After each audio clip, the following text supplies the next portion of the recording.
To the perforated BRICS. हमने देखा कि ये किस हिसाब की ब्रिक्स होती हैं। हमारी ब्रिक में सिलेंड्रिकल होल्स बने रहते हैं थ्रू आउट देयर थिकनेस, मतलब जितनी मोटी हमारी ईंटें होगी उतनी ही डीप तक हमारे क्या रहेंगे, उसमें सिलेंड्रिकल होल्स रहते हैं। ठीक है, these brick are light in weight, वजन में ये कैसी रहती है, लाइट रहती है। And they required less quantity of clay for their preparation. ठीक है, मतलब इसमें कम क्वांटिटी के हमें क्ले रिक्वायर्ड होती है प्रिपरेशन में। The drying and burning of these brick are also easy, इन ईंटों का सुखाना और बर्न करना दोनों ईजी रहता है, बजाय के हमारी ट्रेडिशनल ब्रिक जो हम बनाते आ रहे। If perforated brick of large size are used, it will result in the increased output of mason।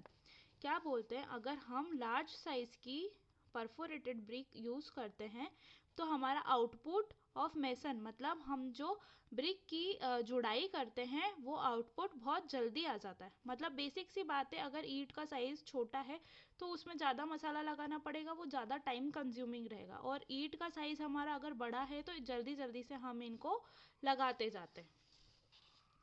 It has been observed that tropical countries like India, जो ट्रॉपिक ऑफ कैंसर, जो हमारी tropical line पे जो पास में countries हमारी है, जैसे India हमारी ट्रॉपिकल लाइन के बहुत नियर अबाउट है। ट्रॉपिकल लाइन के पास में होने से क्या होता है कि उन क्षेत्रों में टेम्परेचर काफ़ी बड़ा हुआ सा मिलता है। ट्रॉपिक लाइन के जो दूर देश स्थापित है, मतलब दूर हैं, जो लाइन से थोड़े दूरी में पड़ते हैं, वहाँ पर टेम्परेचर कम देखा जाता है। और ट्रॉपिक लाइन के पास में होता है तो वहाँ पर हमारा जो सूर्य है 90 डिग्री के लगभग नियर अबाउट रहता ही है। वर्ष भर तो नहीं कह सकते हम, 6-8 महीने तो कह सकते हैं कि हमारा डायरेक्ट सनलाइट हमारे इंडिया जैसी कंट्री पे या फिर ट्रॉपिकल लाइन पे पड़ती है, तो जिस कारण से हमारी कंट्री कैसी रहती है, गर्म देशों में काउंट होती है। ठीक है, द ब्रिक, मतलब हमारी जो ट्रॉपिकल कंट्री है इंडिया जैसी जगह पर, the brick with perforations about 30 to 45% of total area of corresponding face of the brick would offer adequate thermal insulation property। अगर हम इन ईंटों को लगाते हैं ऐसी कंट्री में 30% टोटल एरिया के अराउंड हम इनको यूज़ करते हैं, तो ये वाली जो ईंटें हैं कैसा रिजल्ट देती है, एडिक्वेट थर्मल इंसुलेशन प्रॉपर्टी, मतलब ज़्यादा हमको थर्मल इंसुलेशन का काम करती है, मतलब ज़्यादा गर्म का एहसास होने से रोकती है। ठीक है, the perforated brick are use in construction for brick panel, for light weight structure and multi storeyed frame structure. ये वाली ब्रिक हम कहाँ यूज़ करते हैं, हमारे ब्रिक पैनल के हिसाब में, हमारे लाइट वेट स्ट्रक्चर जहाँ हमको बनाने हैं, कम भार वाले स्ट्रक्चर, वहाँ पर हम इनको यूज़ करते हैं। और मल्टी स्टोरी फ्रेम्ड स्ट्रक्चर में भी हम इन्हें यूज़ करते हैं। आगे देखते हैं, द परफोरेशन में बी सर्कुलर, स्क्वायर, रेक्टेंगुलर और any other regular shape in cross section. क्या बोल रहे हैं, जो ये हमारे परफोरेटेड जो सिलेंड्रिकल सेक्शन में हमने बनाया है, ये कैसे हो सकते हैं, ये स्क्वायर जैसे भी दे सकते हैं हम इसको, रेक्टेंगल जैसे भी दे सकते हैं, और इसको कोई अदर शेप जैसे भी दे सकते हैं। ठीक है, इनका क्रॉस सेक्शन मतलब इनमें कितना एरिया है, ये पूरा हम किसी भी शेप में दे सकते हैं। The distance between the side of brick as,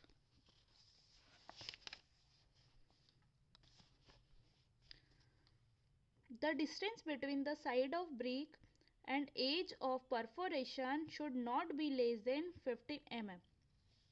क्या बोल रहे हैं, ये जो हमारी ब्रिक के और हमारे जो परफोरेशन के गोले हैं, इनकी डिस्टेंस 15 mm से कम नहीं होनी चाहिए। मतलब ये गोले कहाँ नहीं होने चाहिए, हमारे कोनों के पास में नहीं होना चाहिए। ठीक है, क्यों नहीं होना चाहिए? क्योंकि ये थ्रू आउट द लेंथ बनता है। ठीक है, ज़्यादा हम उधर साइड में लेते हैं तो क्या होता है, हमारे कोने घिसने की परेशानी हो सकती है इसमें।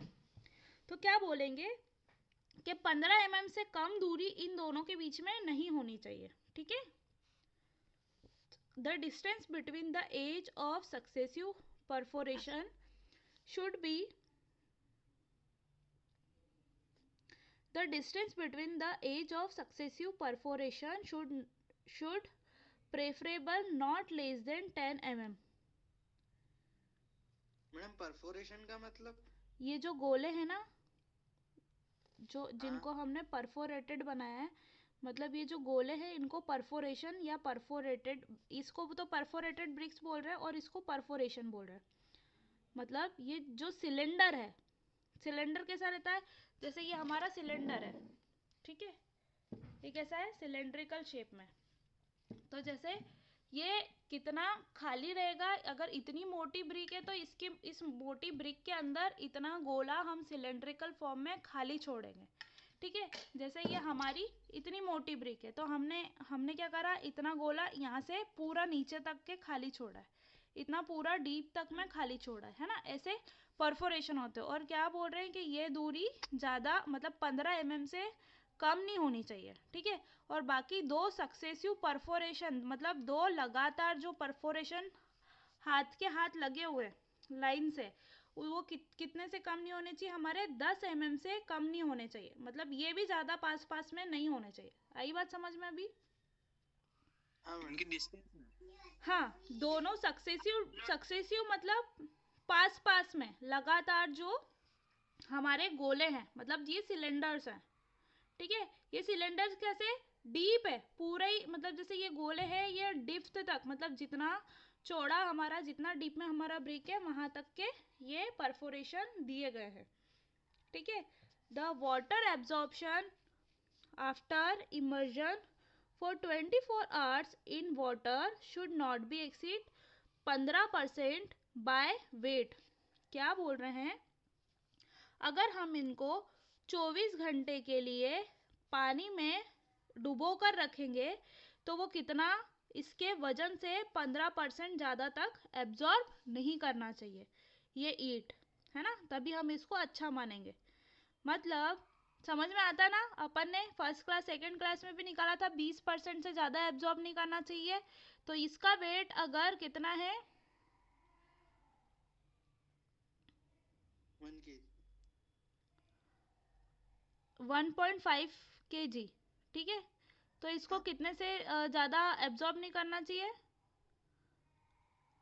ग्राम में इसको चेंज करेंगे तो 1 2 3 1500 हो जाएगा ना, नहीं 1500 क्यों, 150 होगा ना, मल्टीप्लाई बाय 1.5, 1.5 मल्टीप्लाई 225 बाय ग्राम यानी कि 1000, तो एक जीरो से एक जीरो हटा, 1500 हुआ।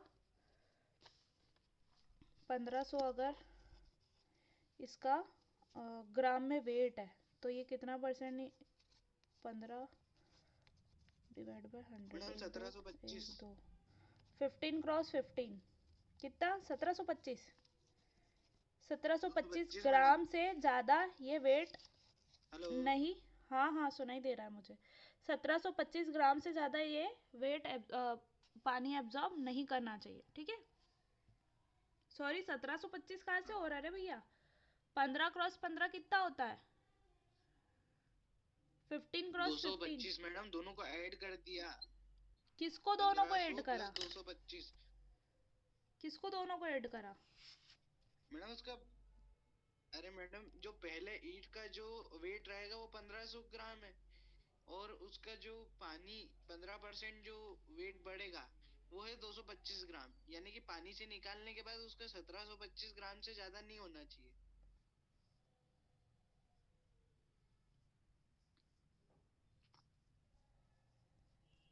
15 गुणित 15 कितना होता है, 225। हाँ तो 225। 225 ग्राम से ज्यादा नहीं होना चाहिए। 1725 क्या गिन रहे हो तुम, पागल हो रहे हो, 1500 में 225 जोड़ना मैडम थोड़ी है, तो ये 1500 में तुम क्या कर रहे हो, 225 जोड़ रहे हो क्या, हाँ, ऐसा किसने बोला करने को?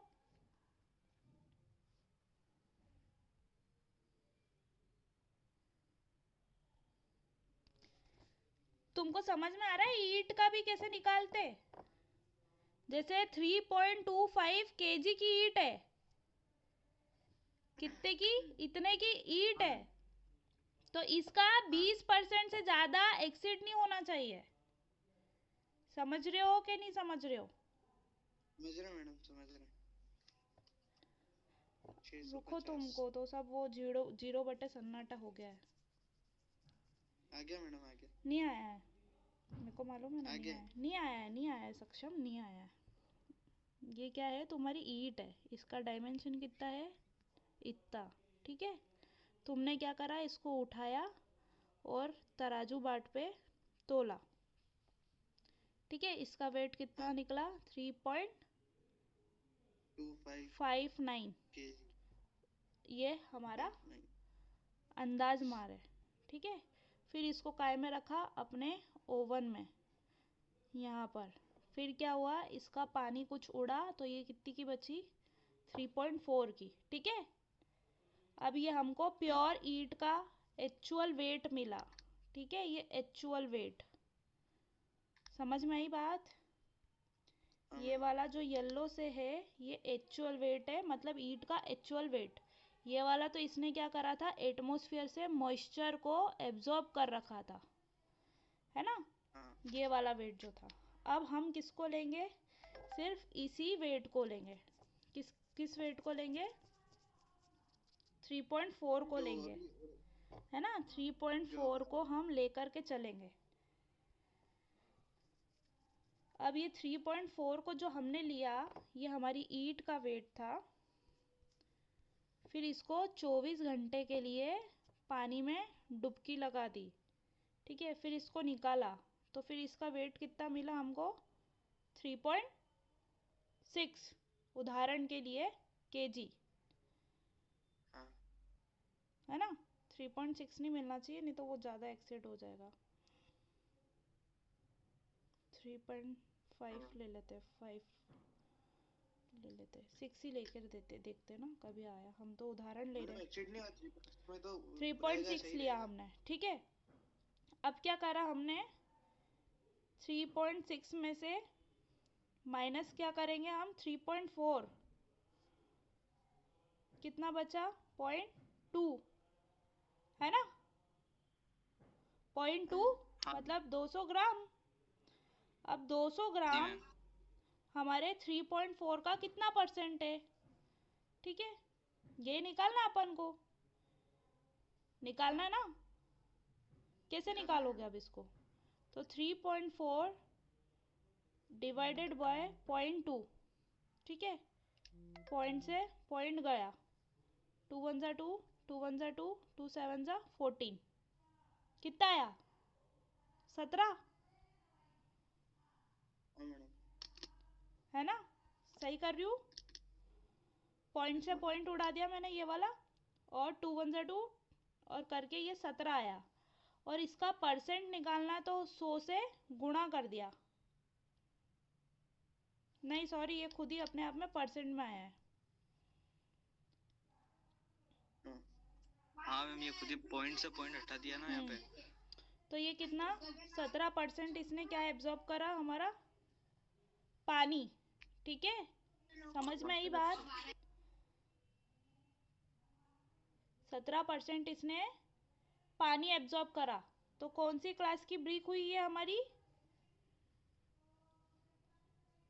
First first class. क्लास की। आई बात समझ में? अब ए से यस मैडम। मैंने जो अभी बताया था,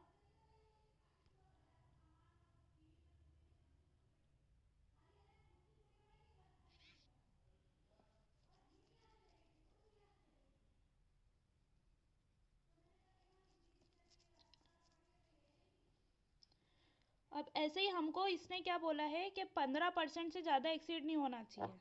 तो हमारी एक, देखो ये ब्रिक हल्की होती है इसलिए मैं इसका आधा वेट ले रही हूँ। ठीक है, 1.5 या 1.8 कर लो। अब इसका हम 15% कैसे निकालेंगे? तो इसको अगर हम, ये केजी में है, इसको हमने काय में कर लिया? ग्राम्स में कर लिया। ठीक है, 1800 ग्राम हो गया ये, है ना? अब 1800 ग्राम का हम 15% निकाल रहे हैं,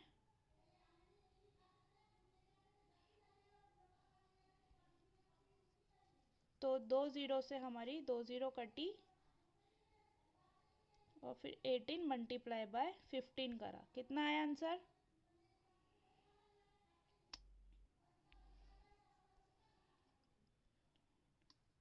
एक सेकंड मैडम, रहने दो, मैंने ही कर लिया बेटा। 270, 270 कर लिया मैंने 270। ठीक है, तो ये कितना 270 हमारा ग्राम से ज़्यादा पानी नहीं एब्जॉर्ब करना चाहिए। है इतनी बात समझ में? मैम इसका परसेंटेज निकालना पड़ेगा 270 नहीं, निकल गया ना। अरे हमने 15% निकाला, 1800 का 15% निकाला। यहाँ पे परसेंट पे खेल चल रहा है, अपन ने परसेंट में निकाला, वहाँ काय में निकाला था, वहाँ एक्चुअल वेट में चल रहे थे, यहाँ परसेंट में निकाला। समझ आ रहा है कि नहीं आ रहा है? अपने पास 18 का 15%, 18 नहीं, ये अपनी इतने केजी की ब्रिक थी, है ना, 1.8 केजी की ब्रिक। अब इसको ग्राम में चेंज करोगे तो कितनी हो जाएगी? 1.8, और ये केजी, 1 केजी में कितने ग्राम होते? 1000 ग्राम, है ना। तो ये कितना हो जाता अपना? 1800। एक जीरो से एक पॉइंट हट गया, है ना। अब 1800 का मेरे को कितना परसेंट निकालना है? 15%। तो गुणित 15 भागित 100, है ना। तो एक जीरो से एक जीरो काटा, दूसरे जीरो से दूसरा जीरो काटा, बचा कितना? 18 गुणित 15। तो इसका कितना आ रहा है? 270। मतलब 270 काय में? ग्राम में, है ना। ग्राम में चीजें चल रही है, ये सारी ग्राम में चल रही है। तो 270 ग्राम से ज़्यादा पानी नहीं सोखना चाहिए जब मानेंगे कि 15% हम चल रहे। 15% निकाल लेना, मतलब 15% से ज़्यादा एब्जॉर्ब नहीं करनी चाहिए। तो मैं तुमको परसेंट सिखा रही हूँ कि परसेंट अपन को कैसे कैलकुलेट करना है। आगे समझ में? है ना। ठीक है, 15% से इसके वेट के, तो वेट का उदाहरण हमने कितना लिया था? 1.8 केजी, मतलब 1800 ग्राम। तो 1800 ग्राम का 15% हमने निकाला, जो 270 होता है अगर 1800 उसका वेट होता है तो। और कंप्रेसिव स्ट्रेंथ इस परफोरेटेड ब्रिक की काय से कम नहीं होनी चाहिए, 7 न्यूटन पर mm square on gross area. Gross area मतलब पूरा पूरा जितना मोटा मोटा एरिया है, ठीक है। फिर हम ऐसे नहीं करेंगे, देखो ये क्या है? एक्चुअल में छेद है, छिद्र है, मतलब इस जगह पे नीचे तक मटेरियल नहीं लगा होगा। समझ में आ रहा है? ये पूरी ईंट है, सॉलिड है, मगर ये कैसी है? छेद वाली है। छेद वाली है तो इतनी जगह पर एरिया थोड़ी है ना। समझ में आ रही क्या चीज? समझ आ रहा है क्या आपको? नहीं मैडम। अरे भैया, ये ईंट है कोई सी, है ना। ईंट समझ लेना कि ये ऐसी ईंट है ना। अब ये जो छेद है, मतलब ये एक्चुअल में हमने इसको अंदर तक छेद कर रखे ना, तभी तो ये ऐसी परफोरेटेड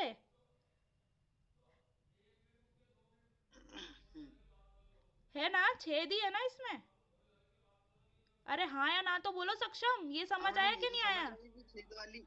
हाँ, तो अपन जो लोड लगाते हैं तो वो तो आ गया, पर हाँ, वो अब सुनो मेरी बात, आ गया तो ये जो लोड लगाते हैं ना, तो ये पूरा एरिया हम कैलकुलेट करते हैं, ठीक है। अब ये छेद है तो कायदा क्या बोलता है? ये पूरे एरिया में, ये वाला एरिया तो है ही नहीं, खाली कर रखा है हमने इसको। तो ये वाले जितने छेद है उतना एरिया क्या करोगे? पूरे एरिया में से माइनस करोगे, तब क्या होगा? नेट एरिया, ठीक है। मगर हमको ऐसा नहीं करना है, क्योंकि वो खुद ही बोल रहा है कि ग्रॉस एरिया मतलब जितना पूरा एरिया है वो हमने लिया है। इन ये जो एरिया जो खाली खाली है इसको हम नेग्लेक्ट कर रहे हैं। कायदा क्या बोलता है? इसके ऊपर वेट लगाएंगे हम, सीटीएम मशीन से वेट लगाएंगे, तो कायदे से तो इतना एरिया है ही नहीं उस जगह पे जितने के ये हमने गोले बनाए। जितनी व्यास त्रिज्या लेकर के ये गोले बना करके खोखला छोड़ा है पूरे को, तो वो एरिया माइनस करना चाहिए ना हमको। हाँ मैम। जैसे ये मेरी ईंट बनी हुई है पूरी, है ना, तो ये ईंट कैसी है, परफोरेटेड, मतलब ये इतने बड़े बड़े गोले जो इसके अंदर हमने बनाए हैं वो तो खाली है ना, खोखले, उसमें तो किसी भी प्रकार का कोई मटेरियल लगा ही नहीं हुआ है। तो अगर मैं इस पूरे एरिया कैसे कैलकुलेट करूंगी, ये पूरी लेंथ और ये पूरी विड्थ, तो ये मेरा पूरा एरिया का कैलकुलेशन हो रहा है।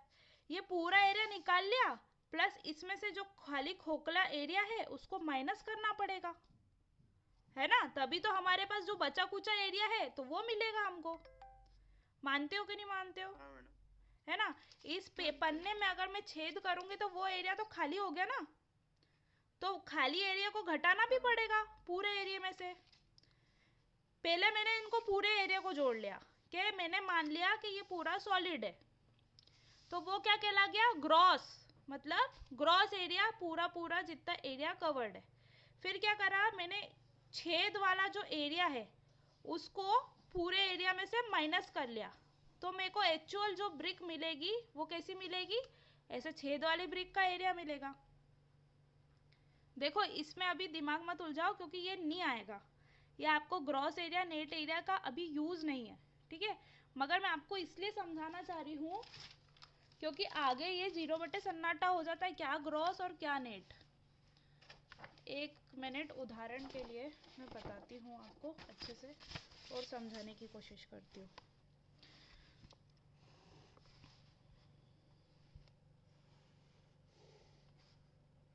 ये क्या मेरा डब्बा है जो ऊपर से दिख रहा है, ठीक है। अब इसमें कैसे हमने ऐसे छेद बना रखे हैं, जितने अंदर तक ये छेद होंगे उतना तो हमारे पास एरिया है ही नहीं, है ना। अब हम आयतकार का एरिया कैसे निकालते हैं, ये हमारी विड्थ को और लेंथ को मल्टीप्लाई करके। चलो ये छोड़ो, इसका देखो, इसका एरिया कैलकुलेट करना बताया था ना मैंने कल आपको, कैसे निकालते सक्षम area, madam length into breadth. ठीक है।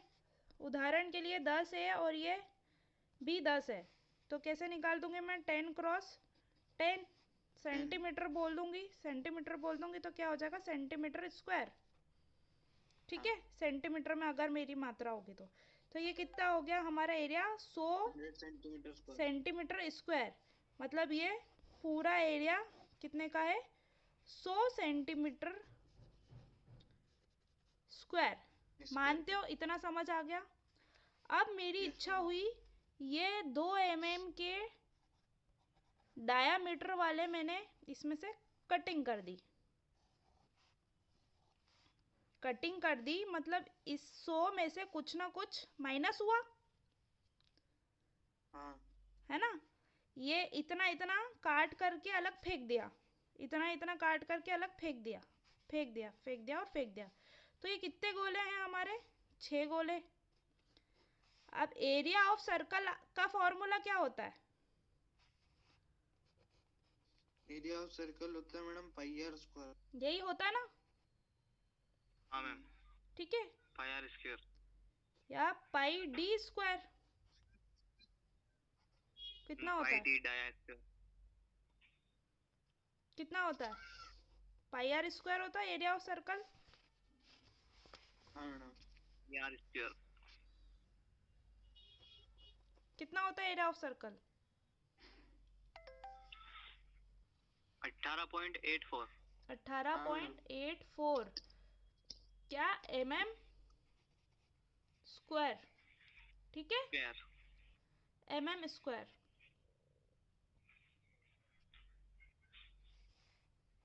ये 2 सेंटीमीटर कर लो, है ना, तो अपन को उसमें यूनिट में चेंज नहीं करनी पड़ेगी, सेंटीमीटर स्क्वायर।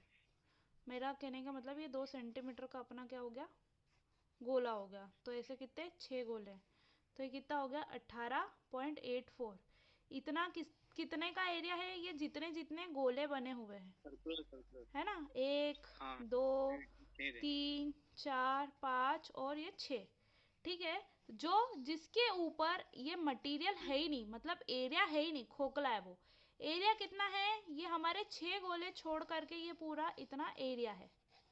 समझ में आ गई बात? ठीक है, अब ये पूरा एरिया था, इसको बोला मैंने ग्रॉस, जो पूरा का पूरा है। अब ये एक्चुअल में 6 गोले तो कैसे हैं, खाली। तो अब जो बात होती है वो नेट की होती है, मतलब नेट में से, ग्रॉस में से जो एरिया है नहीं वो घटा देंगे, एरिया जो हमारा है ही नहीं। ठीक है, तो ग्रॉस कितना था हमारा, पूरा का पूरा एरिया 100 का, है ना। अब ये जो एरिया है ही नहीं वो घटा दिया, तो जो एरिया बचा वो कितना मिला, माइनस करो जरा।